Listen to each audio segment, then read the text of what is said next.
confirman si se ve todo ok.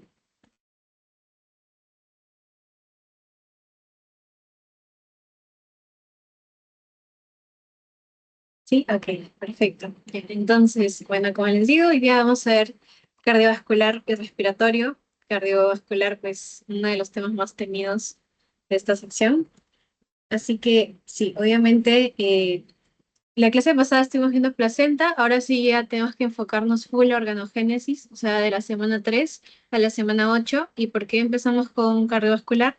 Porque es uno de los primeros sistemas que se va a desarrollar junto con el sistema nervioso, que el sistema nervioso lo estaremos viendo casi al final, ¿no? Pero eh, sí, vamos a ver esta partecita de acá.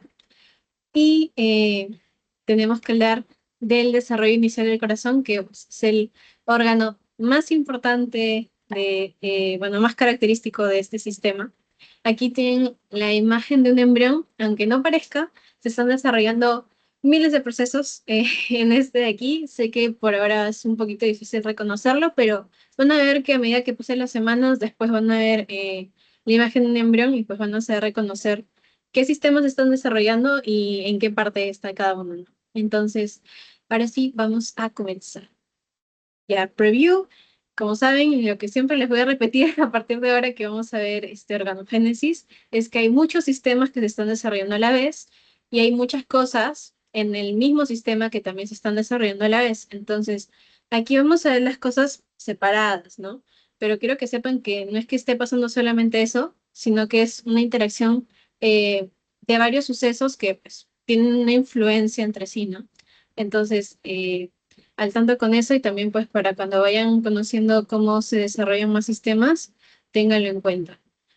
Ok, entonces, desarrollo inicial del corazón. Tenemos que remontarnos una vez más al inicio de la tercera semana, donde pues ya tuvimos, ¿no? Lo que era el proceso de gastrulación, la formación de nuestras tres capitas, que es donde van a partir todos los órganos. ¿Alguno se acuerda cuáles eran las tres capas germinativas?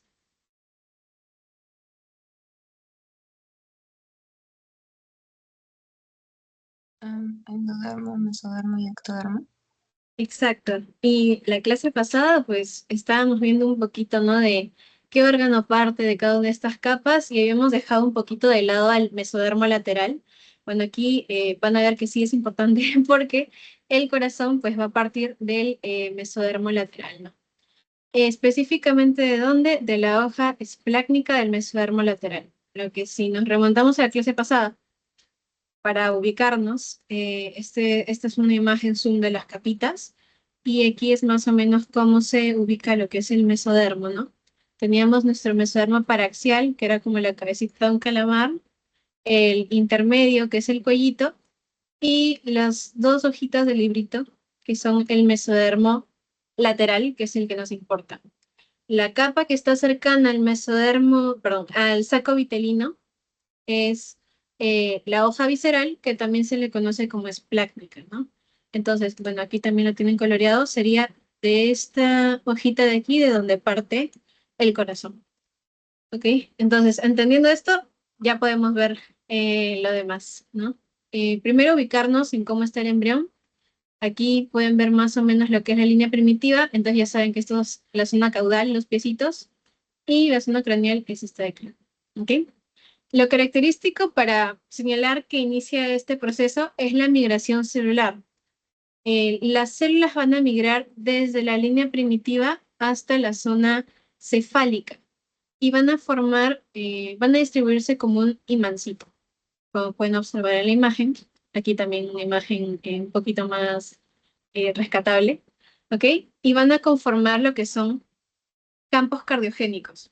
¿Qué quiere decir? Estas células, pues, son células madre con gran capacidad de diferenciación y bueno, van a migrar hasta ahí para más adelante constituir ciertas cavidades del corazón, ¿no? Entonces tenemos dos campos cardiogénicos. Uno de ellos es el primario, que es el más grandecito que pueden observar acá, que está casi de rojito, y ese se forma entre los días 16 y 18.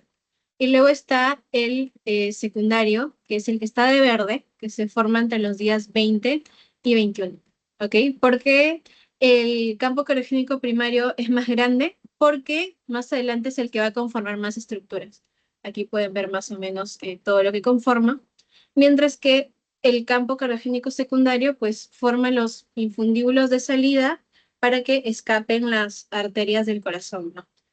Ahorita no importa mucho que se enfoquen en esto porque más adelante ya lo vamos a ir explicando un poquito. Ok, aquí tienen otra imagen. Este es nuestro embrión hasta el momento. Y este de aquí sería la parte caudal del embrión. Esta es la parte cefálica. Y bueno, las celulitas van migrando, migrando, migrando, ¿no? Hasta esta zona de aquí, donde tiene que conformar los campos cardiogénicos. ¿Ok? Estos campos cardiogénicos más adelante forman el corazón. Entonces, estamos hablando de un corazón primitivo. Algunas células sí se van a quedar durante esta migración. ¿Por qué se tienen que quedar? Porque más adelante van a conformar lo que son los vasos sanguíneos que ya saben que están alrededor de todo el cuerpo. ¿Ok? Entonces, es parte de esta integración de los vasos y de la gran cantidad de células que se van para formar el corazón. ¿Cuándo vamos a saber que se está formando el corazón? Sí les dije que están migrando células, pero ¿qué tipo de células? Son estas dos, células mioblásticas y angioblásticas. No va a ser muy difícil que lo recuerden porque mio viene de músculo y angio, pues, es vascularización, vasos, ¿no? Entonces estamos hablando de células musculares y células que van a formar vasos, lo típico del sistema cardiovascular. Ese es el primordio para saber que ya se está desarrollando el corazón, ya se están desarrollando los vasos, ¿no? Entonces, aquí tienen un corte. A veces a algunos les confunden un poquito los cortes, entonces se los señalo. Este corte es más o menos esta altura. ¿Por qué lo hacemos aquí? Para poder observar el corazón primitivo. ¿Ok? Este cortecito de acá. Entonces, vamos a tener al que está más hacia afuera, que es el ectodermo, después este de rosadito, que es el mesodermo. Acuérdense que el corazón se forma a partir del mesodermo. Y luego, bueno, aquí tenemos el saco vitelino, que está cubierto por el endodermo. ¿Ok? Aquí focalícense en el mesodermo. Vamos a encontrar estos dos lunarcitos que están por acá, que parecen muy poco importantes, pero ese es nuestro previo al corazón, que son prácticamente cordones angioblásticos, ¿ok? Son los que van a tener estas células madre que más adelante van a proliferar para formar el corazón. Entonces, el primer indicio de la formación de este corazón primitivo van a ser los cordones angioblásticos. Cordones porque no tienen luz, son solamente así y están separados. ¿Localizados en dónde? En el mesodermo. Y ya, eso sería hasta esta partecita de acá. ¿Ok? Entonces, ¿cómo es que estos cordones van a llegar a formar un corazón? Primero, ¿cuándo se establecen los cordones? Estamos hablando de aproximadamente lo que es el día 18. Seguimos entonces en la tercera semana. Entonces, aquí tienen una imagen de cómo ocurre todo este proceso. ¿Ok? Estos cordones, lo primero que va a ocurrir con ellos es que van a tener que luminizarse. ¿Ok? ¿Cómo ocurre esta luminización? Gracias a apoptosis. Entonces ya no estamos hablando de cordones, sino que estamos hablando de tubos, porque tienen luz. Y estos se les llama tubos endocárdicos primitivos. Estamos en el día 20. Estos tubos tienen la tendencia a dirigirse medialmente. ¿Por qué? Porque tienen que tener en contacto entre sí para después unirse. Entonces aquí tienen una imagen del proceso. Miren, primero están separados, poco a poco se van uniendo. Aquí pareciera que están chocando, pero todavía hay una pequeña parte de tejido que los separa y es hasta este momento en el que llegan a unirse y ya forman lo que es el tubo cardíaco único. Estamos en el día 21, día 22. Este tubo cardíaco va a empezar a tener contracciones, una especie de latidos entre el día 22 y 23. ¿Qué sucede? Que estos latidos no tienen ritmicidad y pues son casi imperceptibles, pero existen. Entonces, toda esta parte del tubo cardíaco único va a conformar lo que es el endocardio.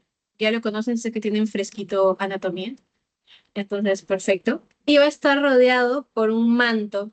que también es de tejido mesodérmico. Todo el corazón viene del mesodérmico. Este manto se le conoce como mioepicárdico porque después va a formar miocardio y epicardio. Que tienen que acordarse de esta parte de aquí, el tubo cardíaco único, que se formó gracias a la unión de los dos tubos endocárdicos, que va a estar rodeado de su manto mioepicárdico. El tubo cardíaco va a formar el endocardio, y mientras que el manto mioepicárdico pues va a formar miocardio y epicardio. ¿Ok? Eso es lo que tienen que tener en cuenta hasta aquí. Y ya, miren, aquí tienen otro punto de vista. Tenemos los dos tubitos, como pueden observar, que están inicialmente separados. Poco a poco se van unificando, pero todavía van a tener sitios de unión. ¿Ok? Perdón, sitios donde todavía no están unidos. Y después, pues ya terminan de unificarse para conformar un único tubo. Y ya está. Este tubo tiene que sufrir constricciones, diferentes dilataciones, para poder formar lo que son las cavidades primitivas del corazón. Y ahorita lo vamos a ir viendo. Ok, otra cosa que quiero que tengan en cuenta acá, como les estoy diciendo, el desarrollo de varios sistemas se superpone entre sí. Entonces, los primeros sistemas en desarrollarse, como les dije, son el corazón y el sistema nervioso central. Entonces, algo característico del sistema nervioso que lo vamos a ver todavía, pues, creo que en la semana 13, más o menos, es la curvatura cefálica. La curvatura cefálica se da aproximadamente en la cuarta semana y es gracias a que se están formando pues las primeras cavidades pues, cerebrales. Entonces, ocurre esta curvatura cefálica y va a hacer que el embrión tenga esta forma característica, como si estuviera algo encorvado. ¿En qué influye esto en el sistema cardiovascular? Que esta curvatura va a modificar la ubicación de nuestro tubo cardíaco, o sea, de nuestro corazón primitivo. Y quiero que lo observen dependiendo de acuerdo al proceso. Miren, para que se ubique más o menos, esta es como la parte cefálica del embrión. Entonces, va a empezar a dirigirse así y va a empezar a mover al tubo cardíaco. Para que se ubiquen, esta es la membrana bucofaringea, o sea, la boca primitiva. Antes de que ocurra esta curvatura, el tubo cardíaco está por delante, por encima de la membrana bucofaringea. Entonces, continúa la curvatura como consecuencia del desarrollo cerebral y el tubo cardíaco primero se moviliza estando a la misma altura de la membrana bucofaringea. Después, continúa esta curvatura y el corazón primitivo o el tubo endocárdico va a localizarse después de la membrana bucofaringea, ¿ok? Y esa es más o menos la ubicación que tiene, pues, para la vida adulta, ¿no? Y es gracias a la formación de esta curvatura. No es que el corazón primitivo quede estático durante este proceso, sino que va a ir desarrollándose. También pueden ver el cambio, que, bueno, empieza a tener contracciones y dilataciones para formar las cavidades, pero para que tengan en cuenta por qué está localizado en ese lugar, si inicialmente estaba posicionado casi cefálico, ¿no? Y ya, entonces, eso es bueno, la interacción de los otros sistemas en el desarrollo. Y ya, aquí, bueno, está escrito lo que les he mencionado, la formación de la curvatura cefálica. Aquí tienen la imagen de un embrión. Esta de aquí es la curvatura cefálica que va a generar la movilización del tubo cardíaco. Y va a ser en estos momentos en donde vamos a encontrar, o sea, en la cuarta semana, las dilataciones y las constricciones que van a formar lo que son las cavidades primitivas del corazón. Y para esto es típica pregunta de examen, generalmente les consultan por el orden de las cavidades primitivas, entonces aquí se los coloqué. Y es una mnemotecnia que yo utilicé para el examen, por si les sirve, que es SAU-BEN-BATA, que son las iniciales de cada una de estas cavidades. Primero, seno venoso, después la aurícula primitiva, el ventrículo primitivo, bulbo arterioso y finalmente tronco arterioso. Sé que ahorita no me entienden nada, quizá, pero ahorita se los explico con la imagen del corazoncito primitivo. Y aquí está, miren. ¿Ok? Dilataciones y constricciones que van a empezar a formar pues estas cavidades.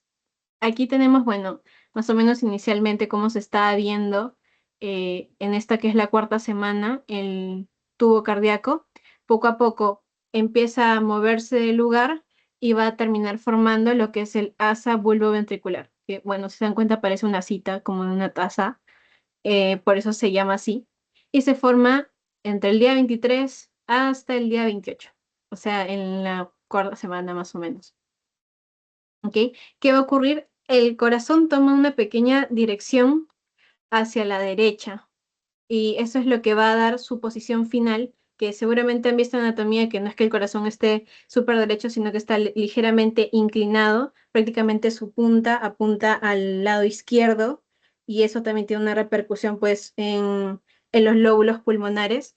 Eso ocurre en la etapa embrionaria, ¿ok? Es porque se modifica su dirección en esta etapa mientras se forma el asa bulboventricular.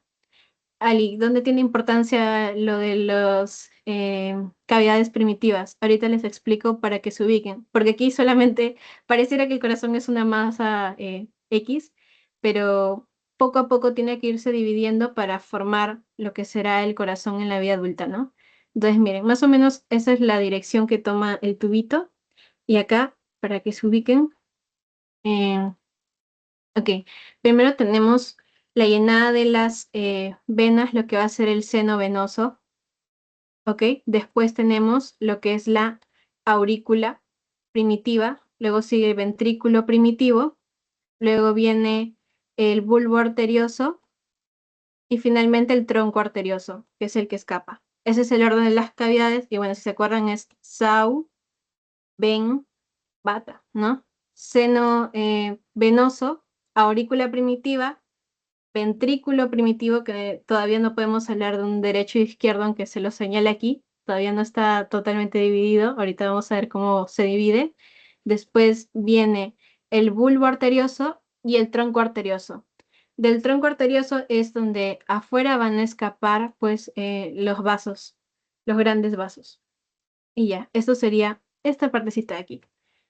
Lo que generalmente les preguntan es por la fecha en la cual se da la formación del asa cardíaca, que es entre los días 23 al día 28. Y aquí, bueno, también vi que en su teo les ponen parte de lo que es la irrigación o cómo está este funcionamiento hemodinámico durante el desarrollo inicial del corazón.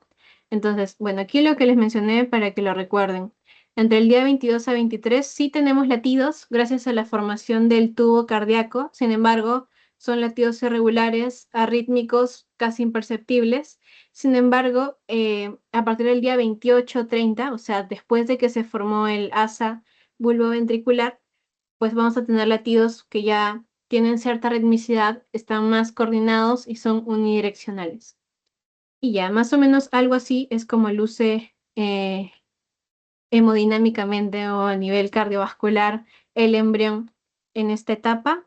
Y aquí está la relación de las arterias y las venas que llegan al embrión, iniciando por las venas cardinales anteriores. Después tenemos a las venas umbilicales, que bueno, para que las ubiquen, esta zona de aquí es el corium frondoso, si se acuerdan de la clase que ya vimos.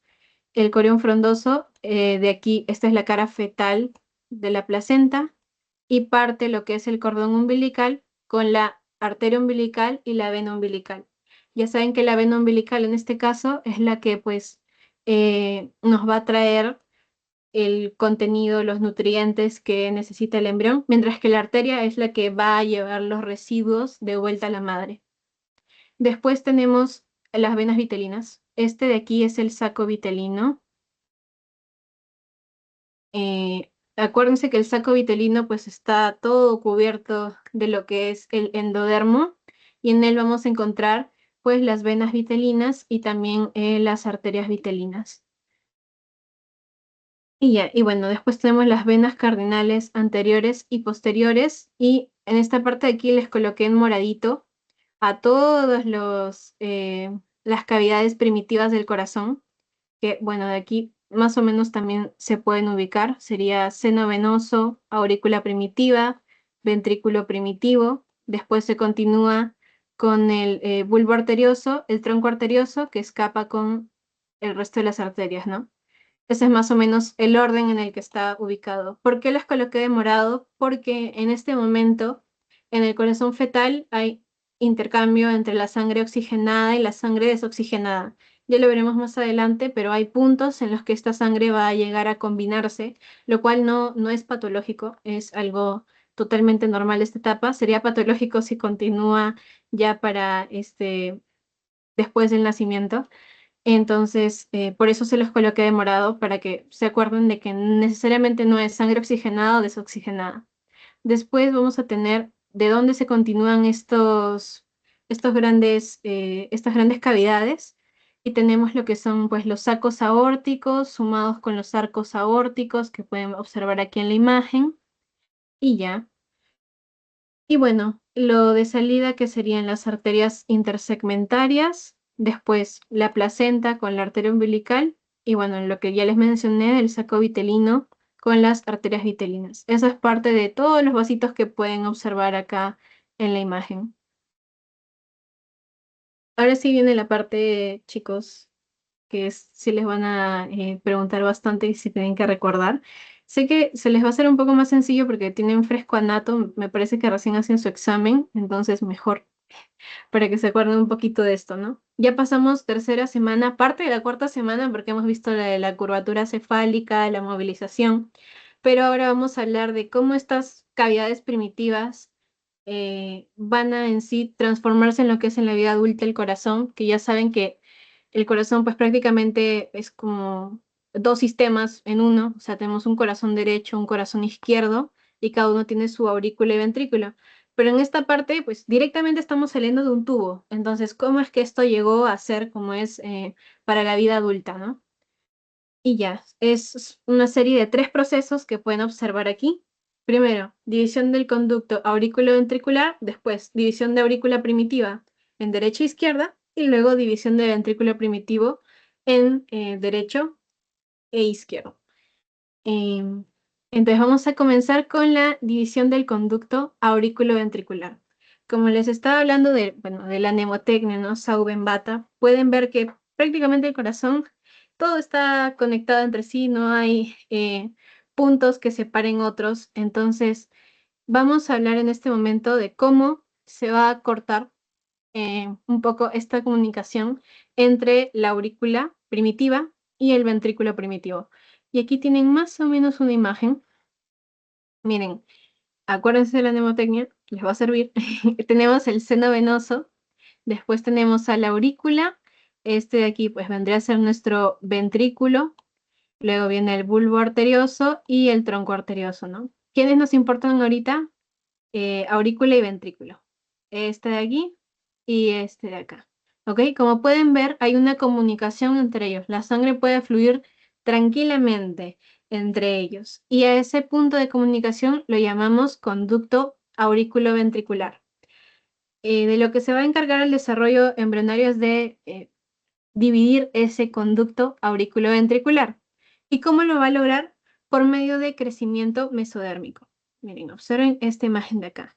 Se van a empezar a desarrollar lado a lado lo que son los cojines endocárdicos. ¿Ok? Estos cojines endocárdicos tienen que ir proliferando hasta tal punto de llegar a fusionarse. Aquí está. Miren, llegan a fusionarse entre sí. ¿Ok? Y van a formar pues un único cojín endocárdico. Sé que parece que todo el conducto auriculoventricular ha sido separado, pero en realidad no es así, porque miren, si vemos un corte justo acá, que es la imagen D, se van a dar cuenta de que en realidad una parte sí está dividida, pero lo que hizo este cojín endocárdico es separar el conducto auriculoventricular en un conducto derecho, este de aquí, y en un conducto izquierdo. Eso tiene una gran importancia más adelante porque acuérdense que aurícula derecha y ventrículo derecho pues sí tienen cierta comunicación entre sí, ¿no? Entonces, así es como se genera esta división. Y ya. Aquí tienen una imagen un poquito más clara de cómo ocurre este proceso. Miren, primero tenemos el conducto auriculoventricular común y después salen las almohadillas endocárdicas, pues puedes decir que es una superior inferior o una ventral y una dorsal, como prefieran decirle, van a empezar a crecer hasta tener contacto y pues fusionarse y forman pues un único cojín endocárdico que sería este aquí y pasamos a tener un único tubito a tener dos, uno derecho y otro izquierdo. Bueno, este sería el derecho y este es el izquierdo. Y ya, ese es el primer paso completado. Perfecto. ¿Ok? Entonces, ahora que ya tenemos esta división, pues prácticamente vamos a ir a lo que sigue. Ya tenemos esta primera parte. Ahora vamos a hablar en sí de las aurículas, de cómo es que estas llegan a dividirse. Y para eso, pues acuérdense de esta imagen de aquí porque ahora vamos a pasar con mis dibujos chafas para que puedan entender esta parte mucho más simple porque a veces, bueno, al menos a mí me gusta estudiarlo dibujándolo, entonces espero que les sirva más esta explicación. Eh, Tomen esta imagen de acá, que no se vayan a olvidar que es el corte de esta forma, de esta vista que ya tenemos, ¿no? Entonces, aquí está mi preciosa imagen, espero que sepan perdonar. Y vamos a hablar de la división de la aurícula primitiva. Para que se ubiquen, pues les puse ahí las iniciales de lo que debe ser cada cosa. Aurícula derecha, aurícula izquierda, y en este lado, pues ventrículo derecho y el ventrículo izquierdo, y en el medio lo que ya se formó, que es el cojín endocárdico, separando dos áreas, ¿no? Aquí, como saben, las dos aurículas, bueno, la aurícula tiene comunicación de lado a lado y la sangre está fluyendo de derecha a izquierda. Es por eso que en verde les coloqué lo que sería el supuesto flujo de sangre y hacia dónde se está dirigiendo. Para hablar de la separación de las aurículas, tenemos que hablar de septums o de tabiques, como prefieran decirles. Eh, y aquí lo que va a ser crucial es la aparición de una membrana que viene desde la parte superior, a la que se le conoce como septum primum. Entonces, ubíquense en la aurícula nomás, presten la atención por ahora, y tenemos esta pequeña prolongación de membrana que es el septum primum o primer tabique en español. ¿Ok? La formación de este primer tabique va a dejar también la formación de un foramen, que es el espacio entre el cojín endocárdico y el tabique. Y a este espacio, pues, lo vamos a conocer como el foramen primum o primer foramen. ¿Ok? Entonces, primer paso, septum primum y el foramen primum. Y ya. ¿Por qué queda este espacio? Porque todavía el septum primum no ha llegado a tocar totalmente a lo que es el cojín endocárdico, ¿ok? Como no se ha cerrado completamente, pues queda este pequeño orificio, y ese orificio es el foramen primum. Y poco a poco, pues el septum primum tiene que ir prolongándose para poder alcanzar este cojín endocárdico, pero pues va a dejar pequeños orificios, pequeños espacios, como ven en el dibujo, donde de verdecito pueden observar que todavía hay flujo de sangre. Y ya, aquí lo tienen con más zoom, eh, la parte del septum primum. Aquí quiero que observen que se continúa prolongando lo que es el septum primum. Y como resultado de que todavía no ha cerrado completamente, que quedan pequeñas perforaciones, estos espacios de perforación se fusionan. Y es así que se forma otro gran orificio que va a ser el foramen secundum. ¿Ok? Entonces vamos a tener foramen primum y el foramen secundum. ¿Por qué se llama foramen secundum? Porque es el segundo en aparecer. Más simple, imposible. Y ya. Vamos a llegar a un punto en el que este septum primum, este primer tabique, va a crecer tanto que va a chocar con nuestra almohadilla endocárdica, ¿no? Viene desde arriba así y choca. Entonces, pues ya no va a haber pase por ahí del foramen primum, que era el agujerito que quedaba entre ellos dos.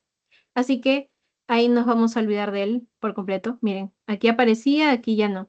Y solamente nos quedamos con el foramen secundum, que es el que se formó por la unión de estas perforaciones, ¿no? Por lo que no terminó de cerrar el septum primum.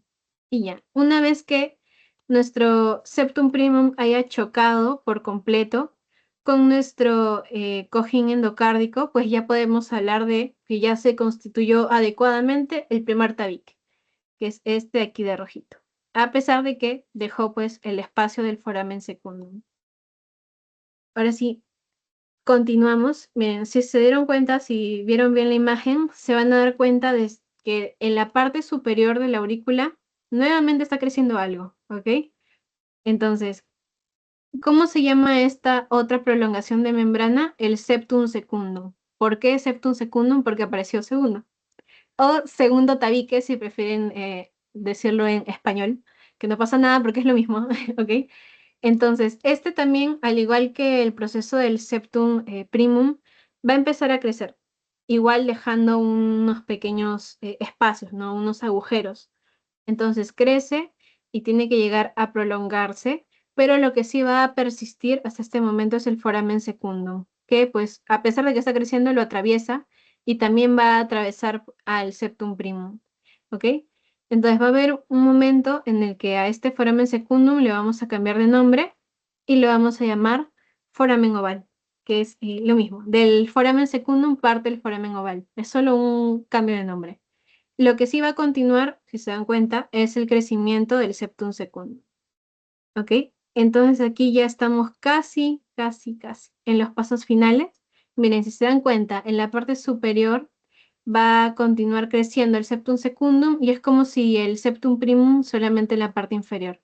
Entonces, aquí continúa habiendo flujo de sangre. Va a haber un punto en el que ya se constituye todo este crecimiento y nuestro septum primum actúa como una válvula y el septum secundum es como una pared con un agujerito. Entonces, ¿qué ocurre? La sangre llega y por la fuerza puede abrir esta válvula y cruza hacia la aurícula izquierda. Cruza o se cierra, ¿ok? Entonces ya tenemos constituido nuestro agujero oval. ¿Cuál es el agujero oval? Este espacio que se forma de comunicación entre aurícula derecha y aurícula izquierda y por donde puede llegar a atravesar la sangre. ¿Okay? Durante la vida embrionaria es normal que exista el agujero oval, pero seguramente, como ya han visto en anatomía, no es normal que se mantenga hasta la vida adulta.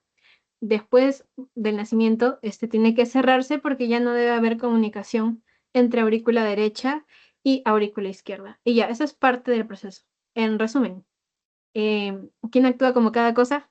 El septum secundum o segundo tabique como pared y el septum primum es la válvula de apertura y cierre. Y el espacio, pues, entre los dos es el agujero oval. Nada más, chicos. Aquí imagen para los que les encantan las clases de cardio en anato.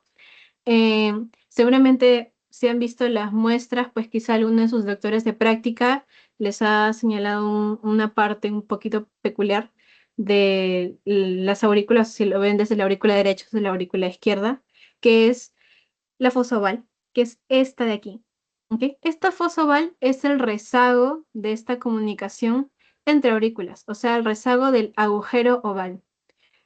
Obviamente para la vida adulta pues tiene que cerrarse porque no es factible que se comuniquen las aurículas, pero sí, en la vida adulta pues eso es lo que nos queda de lo que solía ser durante la vida embrionaria. Y quizá sí lo han llegado a ver pues en sus prácticas.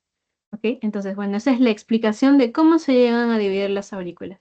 Y bueno, aquí ya saben que estamos viendo una aurícula derecha, ¿no? Por, bueno, las venas cavas y eso. Ahora, eh, vamos a enfocarnos full en aurícula derecha, ¿ok? Porque, bueno, ya saben que el corazón no es un espejo, el corazón derecho y el corazón izquierdo, cada uno tiene sus cositas y también tiene explicación embrionaria, todo tiene explicación embrionaria, chicos, lamentablemente. Entonces, ahora vamos a hablar de lo que es el seno venoso. Como les acabo de decir, ya saben que en la aurícula derecha, pues desemboca lo que es la vena cava superior y la vena cava inferior. Pero ¿cómo llegó a ocurrir todo esto? Aquí van a ver. Inicialmente teníamos la aurícula, bueno, el corazón, y nuestro seno venoso. Eran independientes entre sí, ni se topaban, ¿ok? Pero durante la etapa embrionaria, estos van a empezar a comunicarse por un pequeño punto de unión que va a haber en la aurícula derecha, que es este de aquí, ¿ok? Todo esto que ven acá, todo esto es nuestro seno venoso. El seno venoso tiene una especie de cuernos, este de aquí que es el cuerno izquierdo y este de aquí que es el cuerno derecho.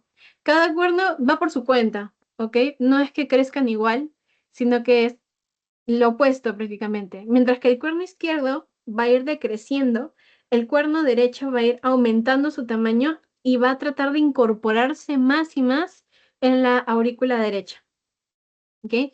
Entonces, aquí tienen una imagen. Miren, inicialmente esto que está de rosadito, bueno, de fucsia, es el tejido propio del corazón primitivo, ¿ok? De la aurícula primitiva en este caso. Mientras que lo que está de rosa clarito es el tejido del seno venoso. ¿Por qué les explico esto? Para que vean cómo se infiltra el seno venoso en la aurícula. Miren, todo este tejido de aquí es tejido propio del seno venoso que ha llegado y se ha incluido dentro de la aurícula. Ok, y aquí tenemos pues nuestros vasos, arterias iba a decir, nuestros vasos venosos, que son la vena cava superior, y pues esta de aquí que va a ser la vena cava inferior. ¿Qué quiere decir esto? Que prácticamente el seno venoso le está donando tejido a la aurícula, con el fin de poder estar apegada a ella, incluirse en ella, y que sus vasos desemboquen en ella, ¿ok? Y aquí tienen una imagen un poco más clara. Tengan en cuenta que el tejido auricular, el que es propio de esta aurícula, es un tejido rugoso que, si lo han palpado, es muscular, ¿ok? Tiene lo que son los músculos pectíneos. Entonces, esta infiltración del tejido de los vasos es muy notorio porque el tejido de estos vasitos es liso. Entonces ahí se ve la gran diferencia entre esta llegada de tejido liso a comparación del tejido que ya era de ahí, que es tejido rugoso. ¿Ok? Entonces aquí tienen la imagen, miren, toda esta zona de aquí es el tejido que ha llegado de los vasos, tejido liso, y esta zona de aquí es el tejido rugoso, que es propio de la aurícula. A este tejido liso, que ahora forma parte de la aurícula, se le conoce como sinus venarum y es en el que vamos a hallar la desembocadura de estos grandes vasos, ¿no? Tenemos lo que es la válvula de Eustaquio, donde va a drenar la vena cava inferior, y bueno, para netamente el seno coronario está la válvula de Tevesi, pero bueno, eso es anatomía, quizá ya lo conocen. La parte importante de aquí es esta donación de tejido del seno venoso hacia la aurícula derecha, o sea, el sinus venarum. Y aquí en la vida adulta van a poder encontrar esta zona límite entre ese tejido liso y ese tejido rugoso y se conoce como cresta terminal. ¿Ok? De nuevo a la imagen adulta. eh, pero acá ustedes van a ver y me van a decir, Ali, pero casi todo es tejido liso. ¿Dónde está la aurícula primitiva? Esta de aquí es la aurícula primitiva. ¿Ok? Lo que vieron en Anato como orejuela es lo que alguna vez en sus años mozos, bueno, en sus semanas mozas, fue la aurícula primitiva. Y por eso tiene tantos músculos pectíneos, es un tejido tan rugoso. Mientras que toda esta zona de aquí, que pueden ver, ha invadido totalmente que es de tejido liso, va a ser el tejido que donó el seno venoso a la aurícula derecha. ¿Ok? ¿Qué es la cresta terminal? Este punto de comunicación entre estos dos. Miren, aquí nos observa muy bien porque está cortadito justo en la zona de la cresta terminal que está aquí. Pero miren, aquí tenemos tejido muscular y en esta zona pues tejido liso. Evidencia de esta unión con el seno venoso. Y ya, eso sería la primera partecita, ¿ok? Ahora, vamos a la aurícula izquierda que es totalmente distinta porque en ella lo que van a llegar van a ser las venas pulmonares que saben ustedes que son cuatro, pero en la vida embrionaria en realidad era como un arbolito que pueden observar acá. Teníamos lo que es el tronco de la vena pulmonar que tenía dos ramitas, derecha, izquierda, y a su vez estas dos ramitas pues se dividían, ¿ok? Como pueden observar en la imagen. Va a ocurrir lo mismo que con el seno venoso. Esta va a empezar a tratar de unirse, incorporarse en la aurícula izquierda y lo va a lograr hasta la octava semana, pero como ven es un proceso bastante largo, por eso dura desde la quinta hasta la octava semana, igual que en el caso de los senos venosos, y poco a poco se va uniendo tanto que pues perdemos este tronco y solamente nos vamos a quedar con estas pequeñas ramificaciones de aquí. Y a esas las llamamos las venas pulmonares en sí, ¿no? La entrada de las cuatro venas pulmonares. Y ocurre pues también lo mismo de la donación del tejido. Como pueden ver, se empieza a donar lo que es el tejido liso y el tejido rugoso de la aurícula pues ya queda siendo casi mínimo, ¿ok? Y eso sería pues la parte de acá de la aurícula izquierda. Y como ven son procesos similares. Una vez más se explica eh, anatómicamente. Y aquí están, me parece que en la aurícula izquierda es un poquito más evidente este proceso. Ignoren al ventrículo, por favor. Sé que el ventrículo siempre quiere ser protagonista, pero fíjense en la aurícula que es casi toda de tejido liso. Aquí llegan pues lo que son las venas pulmonares y como les digo, tenemos a nuestra pobre orejuela, que es lo que quedaba de la aurícula derecha, perdón, de la aurícula izquierda primitiva. Y todo el músculo liso que hay aquí, perdón, todo el tejido liso que hay aquí, pues es por la vena pulmonar que se reabsorbió hasta que solamente queden las 4 venitas pulmonares drenando en esta zona. Y ya, eso sería la explicación de esta parte. ¿Hasta ahora tienen alguna pregunta?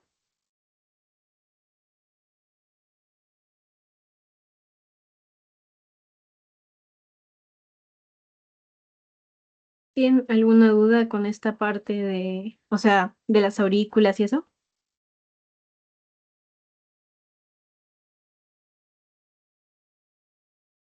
¿No? Entonces, bueno, vamos a continuar. Y ya, ok, como les digo, pues esto es a modo de resumen para que vean más o menos lo que ha pasado. Inicialmente, bueno, ya saben, ¿no? La división auriculoventricular en un canal auriculoventricular derecho y otro que es izquierdo.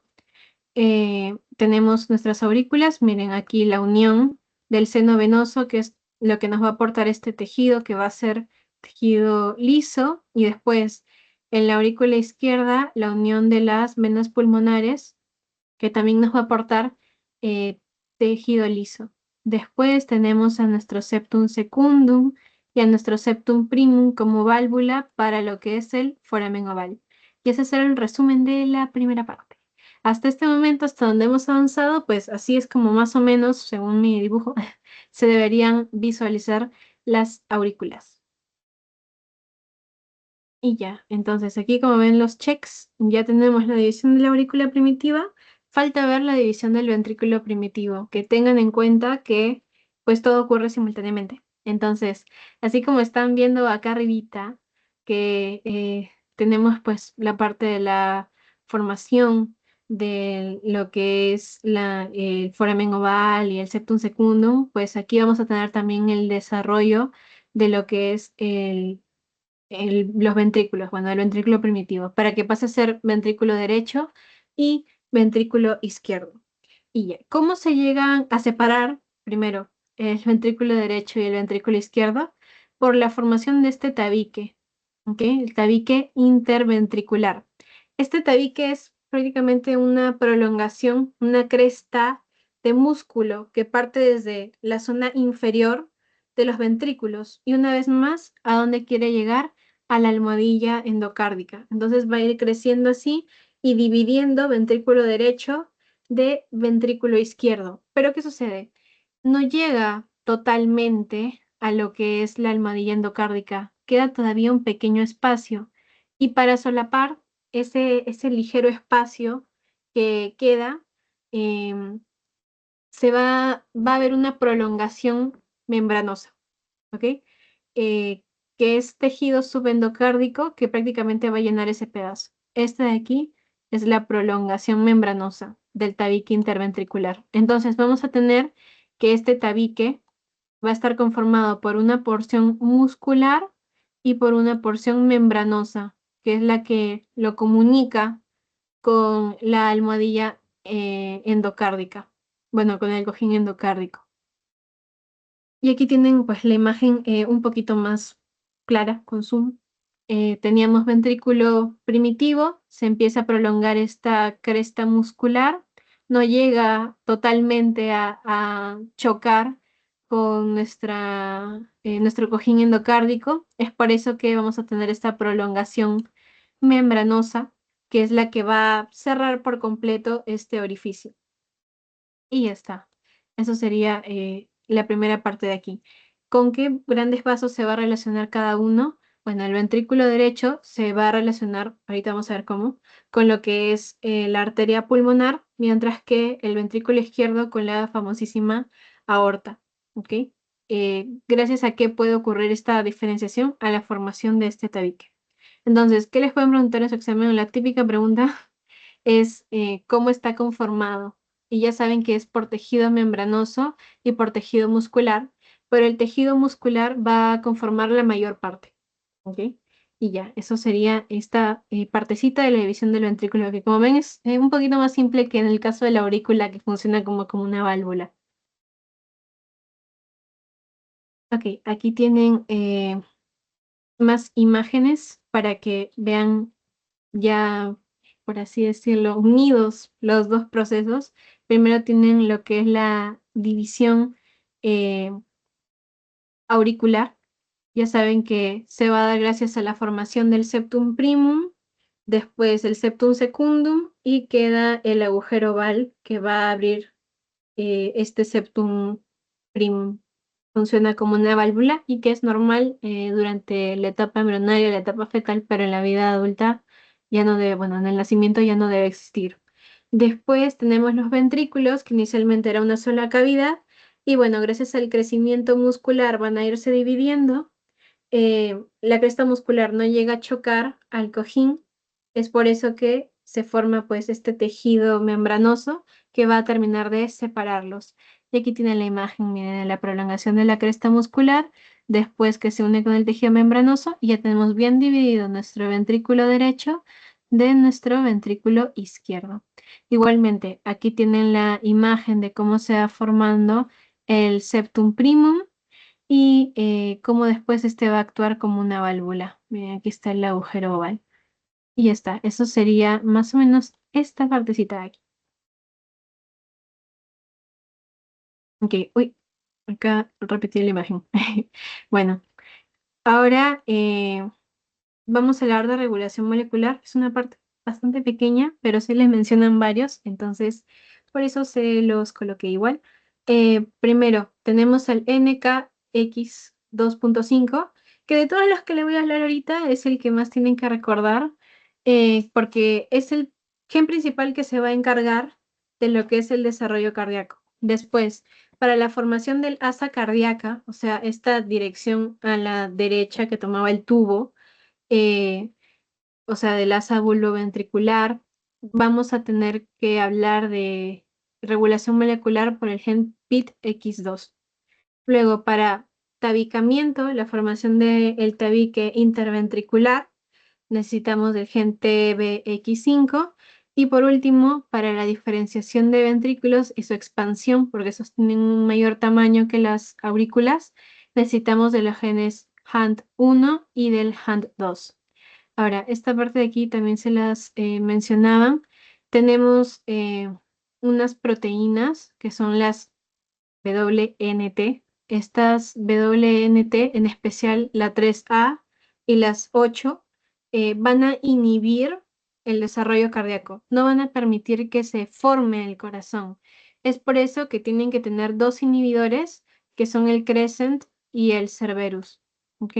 Esos dos inhiben a la WNT para que sí pueda llegar a formarse el corazón. Y ya, eso es esta partecita de acá del desarrollo a nivel molecular.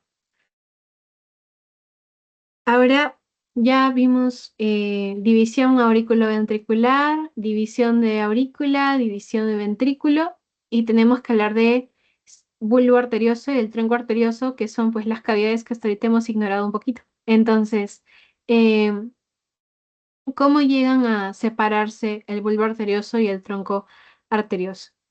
Eh, bueno, principalmente ya que en su teo les ponen esta división, tenemos bulbo arterial y lo podemos separar en tres cositas: el bulbo arterioso, cono arterioso y el tronco arterioso, que es de los que vamos a estar hablando. El bulbo arterioso en sí es la parte más cercana al corazón, ¿ok? Es la que va a dar origen a una porción del ventrículo derecho. Después tenemos al cono arterioso, El cono arterioso es un punto límite, es la comunicación entre bulbo y tronco arterioso. Y va a originar infundíbulos ventriculares, ¿ok? Donde van a estar ubicados, pues, lo que es la aorta y la arteria pulmonar. Y finalmente, el tronco arterioso, que ya es el más distal al corazón, y de él van a salir las raíces para lo que es la aorta ascendente y el tronco de la arteria pulmonar. Entonces, aquí estamos yendo en un orden de proximidad del corazón, ¿no? El bulbo arterioso es el que está más proximal, de ahí va a partir, y después ya prácticamente el tronco arterioso, que es la salida de los grandes vasos, o bueno, más que todo el inicio de los grandes vasos. Ahora van a entender toda esa parte de aquí. Miren, así es más o menos cómo se está viendo el corazón aprox en la semana 5. Para estos momentos están unidos bulbo y también el tronco arterioso. Entonces, dirigiéndonos en la luz de estas estructuras, como pueden ver acá en la imagen, van a aparecer pequeñas proliferaciones de tejido subendocárdico, o sea, en sí crestas, como ya varias hemos visto, y estas crestas van a tratar de prolongarse medialmente. Entonces, tenemos tres tipos de crestas, ¿no? De acuerdo a la ubicación. No, perdón, dos tipos de crestas. Primero, las crestas vulvares, que son las que están, pues, obviamente más proximales al corazón, o sea, en el bulbo, y después las crestas troncales que están en el tronco arterioso. Y no es que todas crezcan de la misma forma, sino que tienen diferente disposición a medida que vamos subiendo. Y van a ir dividiendo pues todas estas zonas, ¿no? Entonces, aquí ya tienen en la semana 8 que estas crestas se unificaron y han formado el tabique aortopulmonar.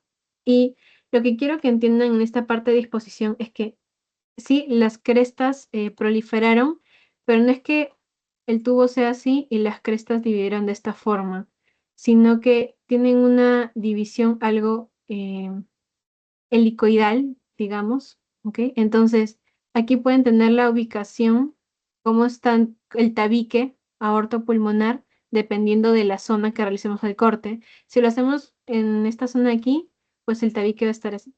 Después, en la zona 2, el tabique está localizado así, y en la zona 3, el tabique está localizado así. ¿Qué quiere decir eso? Que acá adentro no tenemos un corte directo, sino que es algo cruzado, como helicoidal, ¿ok? El tabique lo divide no rectamente, sino helicoidalmente.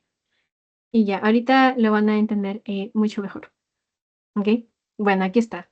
Lo que les digo del tabique. Se forma el tabique aortopulmonar, aquí está. Aquí es el tabique y los va a ir dividiendo en forma helicoidal, ¿ok? Es por eso que estos grandes vasos están así, cruzados, porque la división no ocurre de esta forma, sino así, helicoidalmente, ¿ok? Entonces aquí tienen más o menos una idea de cómo es la disposición del tabique que se va cruzando. Y por eso, pues después vamos a ver que los vasos se ubican de esta forma, ¿no? Esta de aquí es la arteria pulmonar y la aorta que pasa por detrás.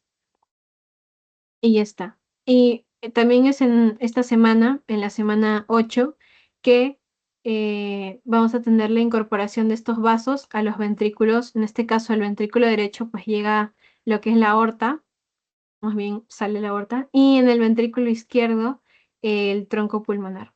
¿Ok? Y eso sería esto de aquí. Y ya. Luego tenemos lo que es la formación de las válvulas. Una vez que ya tenemos bien determinado nuestro tabique aortopulmonar, o sea, la división entre la arteria pulmonar y la aorta, podemos hablar de válvulas. En total, son 4 válvulas en el corazón, pero las podemos dividir en semilunares y atrioventriculares. Las semilunares son las que están relacionadas con los grandes vasos, ¿no? O sea, en este caso, la aórtica y la pulmonar. Por ejemplo, aquí están viendo la pulmonar. ¿Por qué es la pulmonar? Porque este es el ventrículo derecho. Entonces, el ventrículo derecho está relacionado con la arteria pulmonar y no se llega a ver bien la aórtica. Y después tenemos las atrioventriculares, que son las que relacionan aurícula con ventrículo. En este caso sería la tricúspide, que es la que está relacionando aurícula derecha con ventrículo derecho, y la mitral, que relaciona pues aurícula izquierda con ventrículo izquierdo. ¿Ok? ¿Cómo se llegan a formar estas válvulas de apertura y cierre? Gracias a proliferación de tejido subendocárdico, como pueden observar en la imagen.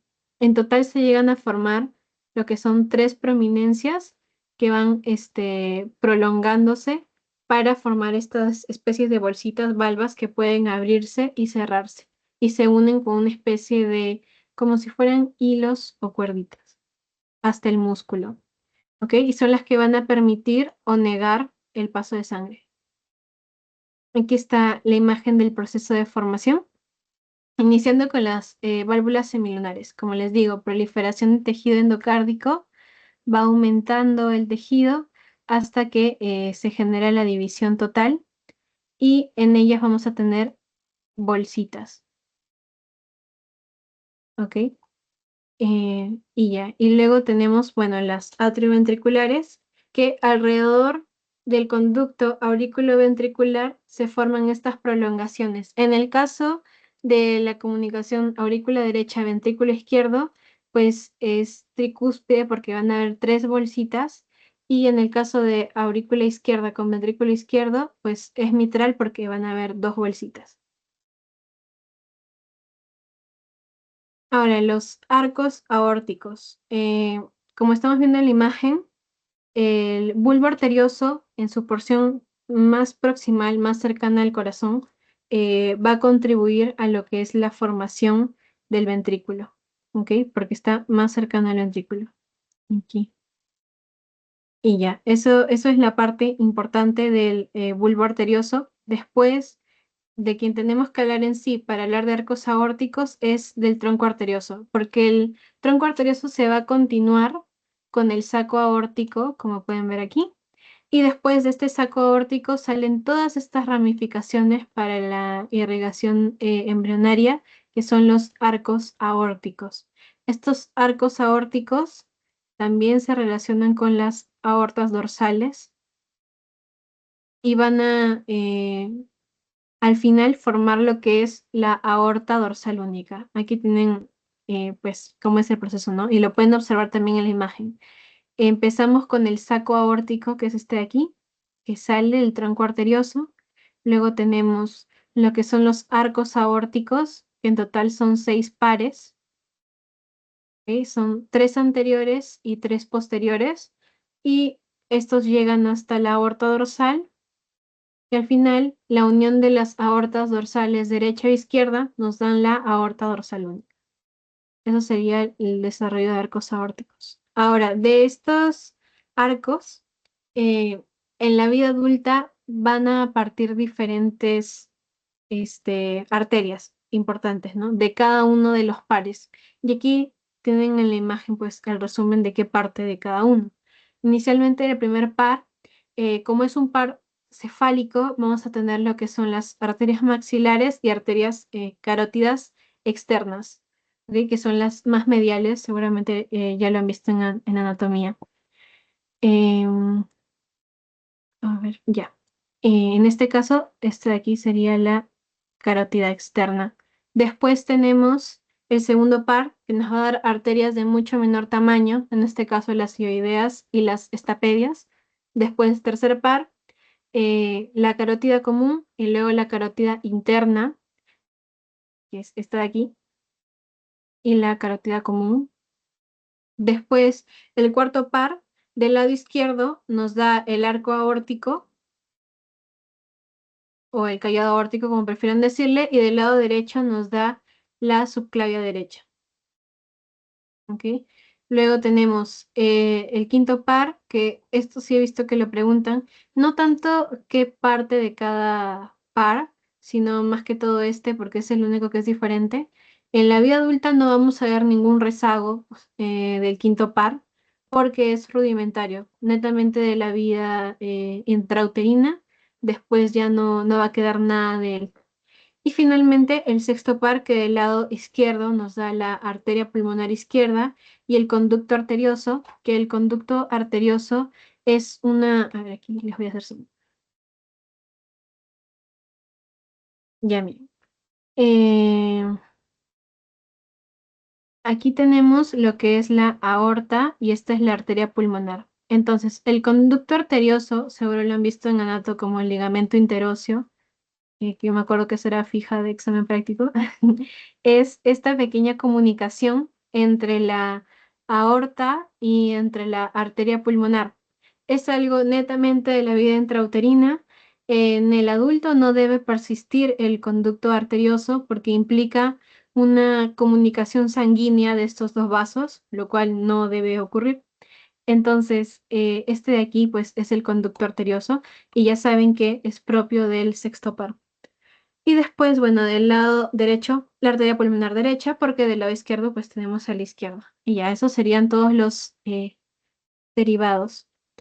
Y, uy, ya, bueno, aquí ya le había hecho zoom para poder explicarles el conducto arterioso, pero bueno, por si no vieron bien la imagen, es este de aquí, que después seguramente lo han visto pues con este nombre, ligamento interóseo, porque ya no tiene un lumen, ya no implica una comunicación hemodinámica, solamente existe sin tener una función netamente. Podemos hallarlo en algunos cuerpos, en otros no, y es normal. Lo patológico sería que exista.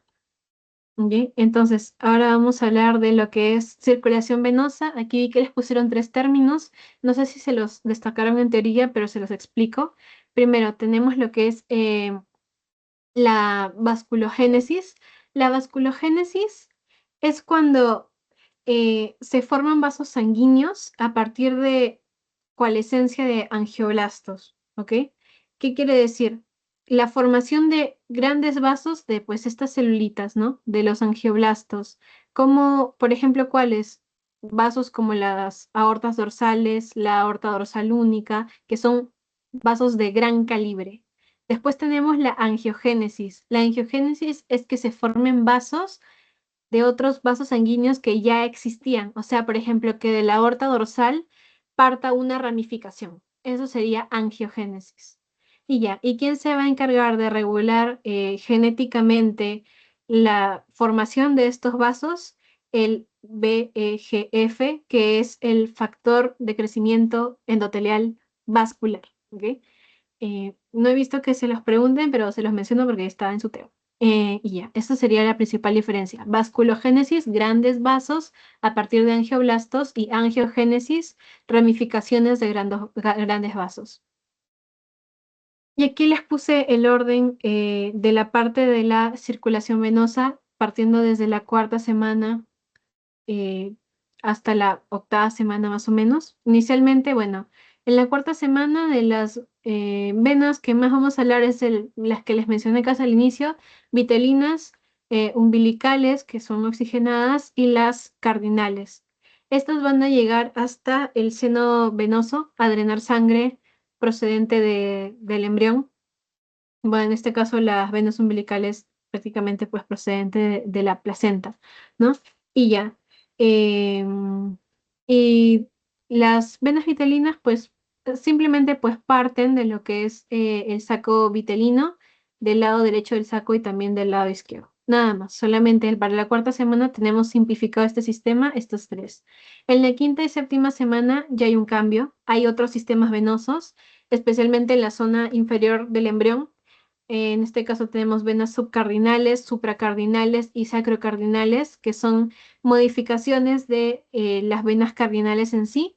Y aquí, además de venas, podemos hablar de arcos aórticos.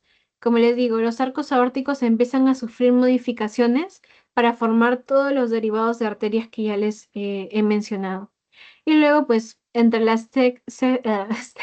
sexta hasta la octava semana, todos los sistemas venosos sufren transformación para tratar de llegar a lo estereotipado para el tipo humano adulto, ¿ok?